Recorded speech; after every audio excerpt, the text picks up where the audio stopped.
The EU has found a replacement for Russian gas. Norway will increase gas production and supplies to the EU. After 4 months of a full-scale military invasion of independent Ukraine by Russia, Norway will increase the production and supply of gas to the European Union. This decision was taken to compensate for the reduction in supplies from Russia. This was said in a joint statement by European Commission Executive Vice President Frans Timmermans and Norwegian Energy Minister Terje Osland. There is great potential for increased sales to Europe in 2022, which will bring about 100 terawatt-hours of additional energy to the European market, the statement said. Norway will increase gas production and supply to the EU by 8% to 122 billion cubic meters this year. This corresponds to an additional 100 terawatt-hours of energy. The EU imports about a fifth of its gas from Norway, compared to the 40% the EU received from Russia before the military invasion of Ukraine. The sixth package of sanctions against Russia. On May 4, 2022, European Commission President Ursula von der Leyen unveiled the sixth package of EU sanctions against Russia, including an oil embargo and cutting Sberbank off from SWIFT.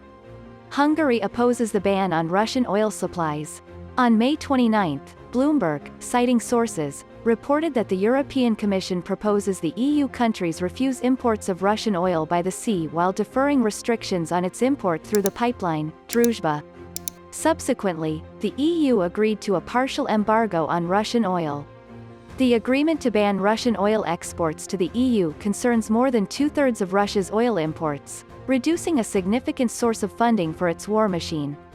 In addition, the new package of European sanctions includes disconnecting Russia's Sberbank from the international interbank system SWIFT, blocking the broadcasting of 3 more Russian state broadcasters in the EU, and imposing sanctions on those responsible for war crimes in Ukraine. On June 1, 2022, French President Emmanuel Macron announced that by the end of 2022, the European Union would reduce Russian oil imports by 92%. Macron noted that he did not rule out an embargo on gas supplies to the EU from Russia either.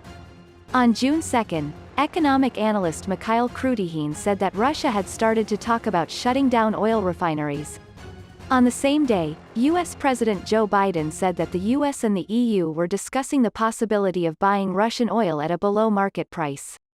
On June 3, the EU finally approved the sixth package of sanctions against Russia.